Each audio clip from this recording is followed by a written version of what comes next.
અને અશક્ય ચીજને શક્ય કરી શકે એના અનેક અનુભવો મેં જોયા છે. એમાં વધારે એક બે અનુભવ જ કહીશ કે લિબિયાની અંદર અમારો ધંધો એક્સપોર્ટનો છે. એમાં ચા, જૂટ, લાખ એ બધાનો એક્સપોર્ટ છે.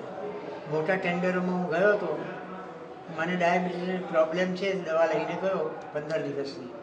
રહેવાનું થઈ ગયું મને 25 દિવસ, દવા મળે નહીં. ત્યાં સરકારી દવાખાનામાં જ જવાય, પ્રાઇવેટ ડાક્ટર મળે નહીં. સરકારી દવાખાનામાં જાઓ તો તમે જોઈને જ બીમાર થઈ જાઓ 50%. હવે શું થાય, રસ્તે નીકળતો હતો તો એક ભાઈ ડોલતા ડોલતા આવ્યા. મેં બી ઇન્ડિયન હું, મેં ડૉક્ટર હું. તો મને હાથ પકડીને રસ્તો ક્રોસ કરાવી. तो मेरे को आप डॉक्टर है तो हमारा कोई दवा करिए. तो भाई हम तो सरकारी डॉक्टर है, यहाँ तो कुछ है नहीं, फिर भी हम आपके लिए ट्राई करिए. एक दुकान है वहाँ ले चलो. ત્યાં લઈ ગયો, ત્યાં બી નહીં મળતો. બીજી દુકાન ગયા, ત્યાં એને કંઈ દવા મળી. પછી મને કહ્યું હું તો તમને તમારી પાસે દવાના પૈસા પણ નહીં લઉં, પણ તમે મારી પાસે બેસો અને ચા પાણી પીવો પડે પછી તમે જાઓ. એમ ડાક્ટરની જરૂર પડી તો ડાક્ટર મોકલી આવ્યો. બીજી વખત એવું થયું કે ટિકિટ લીધી આવવાની, પણ તે ડિસેમ્બર મહિનો હતો, તો એનો કનેક્શન મળે નહીં, એક નહીં, એટલી બધી ભીડ. તો એક ત્યાં બી ખોટું કામ કરનારા બી હોય છે. તો એક દલાલે એવી ટિકિટ કાઢી આપી અને મને આપી. પેલા લોકોએ કહ્યું કે આ ટિકિટ છે તમારી. તો મેં ટિકિટ જોવા માંડી તો પેલો જે દલાલ હતો તેણે મને કહ્યું એ ટિકિટ નહીં જોતા. એટલે મને શંકા થઈ ગઈ, મારી ટિકિટ છે, પૈસા આપી દીધી, ટિકિટ અહીંયા કેમ નહીં જોવાની? તો એણે કહ્યું કે આ ટિકિટ મેં એવી ઇસ્યુ કરી છે તમને કે you are a Libyan government servant. હવે તમે પકડાવો તો તમે જેલમાં મૂકી દો તો કોઈ તમને છોડાવવા નહીં આવે, એવી હાલત હતી. તો ત્યાં બી અમને બચાવી લીધા. ત્રીજી વખતે કલેક્ટર ઓફ કસ્ટમમાં હતું. અમે ખોટું કામ કરતા નથી, એક્સપોર્ટનું મોટું કામ એટલે. પણ અમે એક માલ બીજાને હતો, એ જ ભાવ, એ ડેસ્ટિનેશન, એ જ ક્વોલિટી. તો એકને બદલે નામ ખાલી બદલ્યું છે, એનો કાગળ આપ્યો. તો કલેક્ટર ઓફ કસ્ટમે એનો જુદો જ અર્થ કરીને સ્ટેનો બોલાવીને અડધો કલાક બધું લખાયું. પછી લંચ અવર્સ થઈ ગયો એટલે અમે બહાર ગયા એપ્રેઝરના. મેં પછી લંચ અવર્સ પૂરો ગયો પછી ત્યાં ગયા તો ભગવાનને પ્રાર્થના કરી કે અમે તો ઇનોસન્ટ માણસ આવું થાય. તો એનો મૂડ જ બદલાઈ ગયો એકદમ. અને પેલી બહેનને કહ્યું ત્યાં કહેતા કાગળિયા ફાડી નાખ ને કે યુ કેન ગો. પછી જે એપ્રેસર હતો એને મને સવાલ કર્યો કે સાહેબ તમારે કોઈ ગુરુ છે? હા. તો કે બસ એની કૃપાથી એનું મન બદલાયું. બાકી એક વખત કલેક્ટર કાગળ લખે પછી તમે રાઈટ ઓર રોંગ એ તો સેકન્ડરી વાત છે, પણ તમને હેરાન થઈ જાય. એટલે એમનો અનુભવ ડગલે ને પગલે થાય. અત્યારે હું આવ્યો છું તો મારી તબિયત સારી નહીં હતી, પણ અહીંયા આવું છું ત્યારે મને એમની શક્તિ મળી જાય ને આ બધું કામ કરું છું. હવે એમને સર્વજ્ઞ સર્વવ્યાપક અંતર્યામી આદર્શગ્રસ્ત કૃત આદર્શગ્રસ્ત આદર્શ બ્રાહ્મણ યોગી ન યોગી જ્યોતિષમાં જ્યોતિષ હતા અને અંતર્યામી હતા સર્વશક્તિમાન અને ધારે તે કરવાને સમર્થ હતા. પણ ડોળ દેખાવ નહીં, આડંબર નહીં. એક સંતે એમ કહ્યું કે સંતોના આશ્રમમાં જવું હોય તો 7 જણાનું પૂન ભેગું થાય ત્યારે સંતના આશ્રમમાં જાઓ. 14 જણાનું પૂન ભેગું થાય ત્યારે એમના દર્શન થાય. 21 જણાનું પૂન ભેગું થાય ત્યારે એમના આશીર્વાદ મળે. તો સંતોને ત્યાં જવું હોય ત્યાં આપણી મરજીથી જઈ શકતા નથી, એ બોલાવે તો જાય.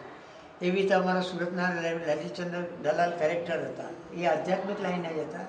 એમના એક મિત્રોએ કહ્યું કે અમે એવું સાંભળ્યું છે કે મંજુસરમાં એક મહાન વિભૂતિ દર્શન કરવાના લાયક છે અને અમે જઈએ છીએ, અને ઇફ યુ વોન્ટ તમે મને ભરૂચના સ્ટેશન પર આ ડબ્બામાં મળજો. આધ્યાત્મિક માણસ હતી તો આમ બધું ગામડું ને ધૂળો ને એવી બધી તકલીફમાં.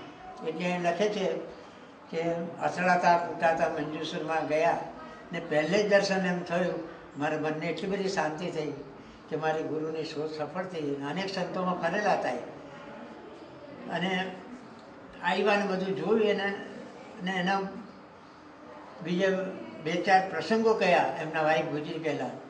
ત્યારે એમને એમ કહે છે તમારા વાઈફે કોઈકને કહ્યું કે આ બંગડી આપવાની છે. ત્યારે એમને ખ્યાલ કર્યો કે આ વ્યક્તિ તો આજે મળે છે ને આ બધો પ્રસંગ બન્યો અત્યારે મને કહે છે. પછી એમણે કહ્યું કે આ ગુરુ મહારાજે કહ્યું કે જો તમે આવ્યા છે બધી વાત બરાબર છે, પણ તમારે મારે માટે કોઈ આર્ટિકલ લખવો નહીં, રેડિયો વાર્તાલાપમાં બોલવું નહીં કે કોઈ જગ્યા પેપરમાં આપવું નહીં. તેમણે એક સવાલ કાઢ્યો કે જ્યારે આપ ના જ કહો તો પછી લોકો આવશે કેવી રીતે આપની પાસે?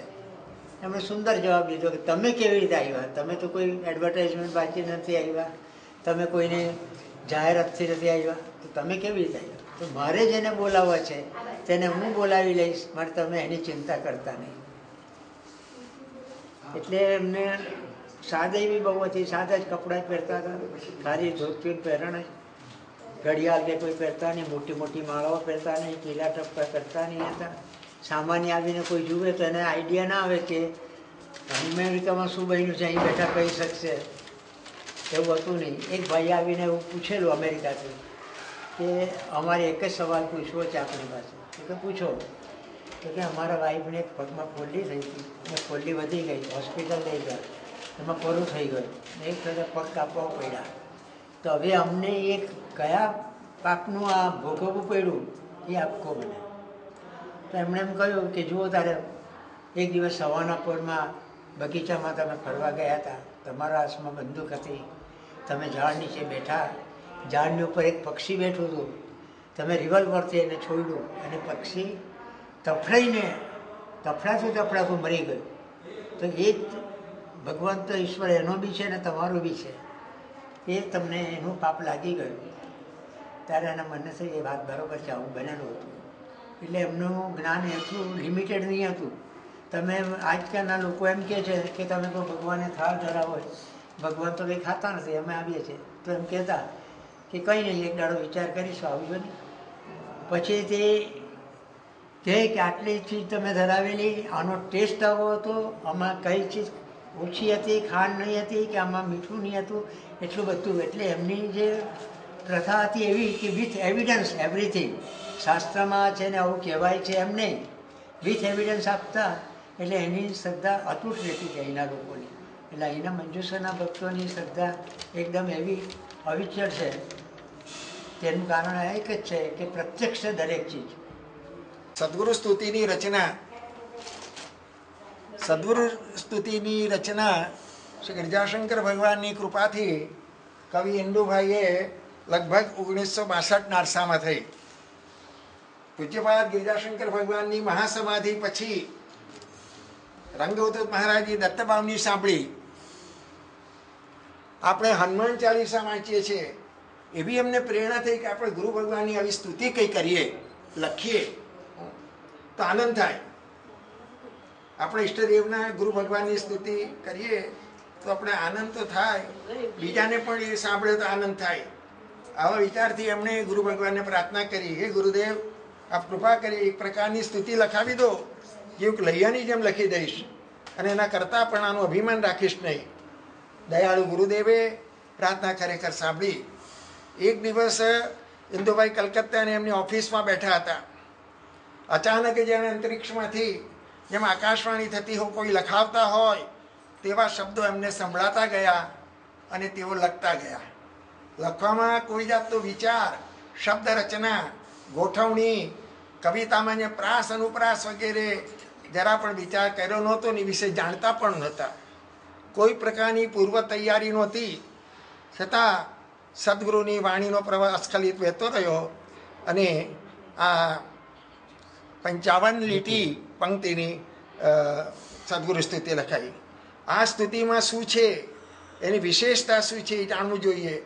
આ સ્તુતિમાં સદગુરુનો મહિમા વર્ણવ્યો છે, જ્ઞાન છે, ભક્તિ છે. ભક્ત સદગુરુ પાસે અંતિમ સમય શેરી માગણી કરે છે.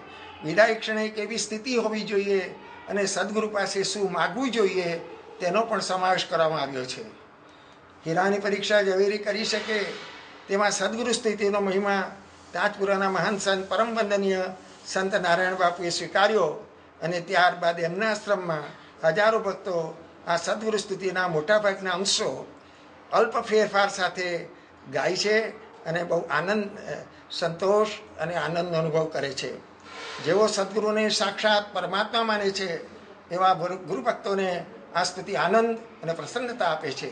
જે ગુરુભક્ત શ્રદ્ધા અને ભક્તિથી આ સ્તુતિ ગાશે તેના વિશાળ વ્યથા, ચિંતા, સંતાપો દૂર થશે અને પરમ શાંતિનો અનુભવ થશે. તેની મનોકામના પૂર્ણ થશે. શ્રી સદગુરુને દેવાધિદેવ કયા છે. સૌથી પહેલી લીટી દેવાધિદેવ ચરણે શીશ, તરત જ દેવાધિદેવ કહીને પેલા ચરણ કમળમાં વંદન કર્યા છે. બીજું ગુરુ બ્રહ્મા ગુરુ વિષ્ણુ કહીએ છીએ તેમ સ્તુતિમાં એમ પણ કહી છે બ્રહ્મા વિષ્ણુ રુદ્ર સ્વરૂપ ત્રણેના તમે એક જ રૂપ. ભગવાનના અનેક નામો છે, સહસ્ત્ર નામો, અનેક નામે તું ઓળખાય, વિવિધ રૂપે તું પૂજાય. ભગવાનને શું જોઈએ છે? પ્રેમ જોઈએ છે. પ્રેમ પુષ્પ ચડાવું નાથ અંતરના પ્રભુ ભાવજી સાથ ભાવ. બીજું આપણે વેદ પુરાણ કશું શાસ્ત્ર જાણતા નથી, એ પણ એમને કહ્યું છે વેદ પુરાણ પૂજાન વિધિ જાણું જપ તપ ન સિદ્ધિ. શરણે આવ્યો ખાલી ન મુક્તિ એની તકે થાય. શરણાગત સદગુરુની બહુ મોટી વસ્તુ છે. શ્રી કૃષ્ણ ભગવાને કહ્યું છે સર્વધર્માન પરિત્યજ્ય મામેકમ શરણં વ્રજો. ગુરુ મહારાજને શરણે જાઓ, એનામાં ચિંતા વ્યથા વિષાદ તમારી જે કંઈ મૂંઝવણો હોય મૂકી દો, બધો બેડો પાર થશે. ભાઈ શ્રદ્ધા રાખો, તમે અવિચળ શ્રદ્ધા રેજો રે પોતાનો કરી છે. શ્રદ્ધા તો કેવી અવિચળ, અને પોતાનો ગુરુ મહારાજના ભક્તોને સ્વજન બનાવે એ બહુ ભાગ્યશાળી છે. પોતાના સ્વજન બનાવે, અને ઘણા ભક્તોને ગુરુ મહારાજે સ્વજન બનાવ્યા છે. હા, તો તેના સ્વજનો ઘણા મામા કે ફોઈ ફુવા વગેરે રીતે આજે કહે છે, બરાબર ને? તો એમાં જરા પણ એ નથી. શું પછી શું કહે છે? મૂડી ભક્તિ ભક્તોની સ્વીકારી સવેની. આપણી તો બધું શું ભક્તિ, બીજું કઈ નહીં. ભક્તિ જે આપણી મૂડી છે શું. અને ગુરુ ઓમ રટારે આપણો મહામંત્ર ગુરુ ઓમ. ગુરુ રેવ હરિહરિ એવ ગુરુ. ગુરુ એ હરિ વિષ્ણુ અને હરિ એ ગુરુ. તો એ ગુરુ એ હરિ સ્વરૂપ છે, અને એનું જે એ તારક મંત્ર છે ગુરુ ઓમ કરો, બસ હરિઓમ કરો, તમારો બેડો પાર થાય છે. પરમાત્માની સદગુરુની એ પ્રાર્થના છે. છેલ્લું ગાતા ગાતા ગણતા આશા તૃષ્ણા કહે. તૃષ્ણા દુઃખનું કારણ છે. બધા જેટલી આશા અને જેટલી તૃષ્ણા એટલું દુઃખ વધારે.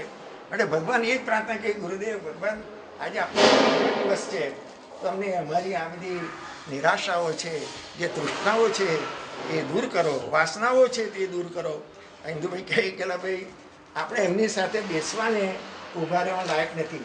અનેક મર્યાદાઓ છે, દુર્ગુણો છે આપણામાં, છતાં બધું જાણે છે, છતાં પોતાની પાસે રાખે છે. દીકરો ગમે તેવો હોય પણ મા બાપને માને કે એવો લાડકો એવો આપણે એને લાગે. આપણામાં છે અનેક મર્યાદાઓ છે, કેટલા જાણે છે. આજનું બી નહીં, અનેક જન્મનું જાણે છે. આપણે એ છીએ કે આ જન્મના નથી એમ માનજો, જન્મ જન્માંતરના છે. અર્જુનને ભગવાને કૃષ્ણે કહ્યું બહુની મેં વ્યતીતાની જન્માની તવ ચાર્જુન તાન્યહમ વેદ. તે હું જાણું છું, નતમ વ્યક્ત પરત. તું જાણતો તારા ઘણા જન્મ વીતી ગયા. ઘણા મુગટમાં કેવું તારી સાથે 5 જન્મથી છું કે 10 જન્મથી છું. આપણે ગપ્પા લાગે પણ એવું નથી ભાઈ, ખરેખર હકીકત છે. તો આવા મહાપુરુષના ગુણગાન હવે આપણે ગાઈએ. કવિએ લખ્યું છે એમની પાસે કૃપા પ્રાપ્ત છે. ગિરિજાશંકર મહારાજ હા છેલ્લે એમને માગણી કરીને ભગવાન પાસે એટલી વિયોગ પ્રભુ પણ તારા ગુણ ગાતા ગાતા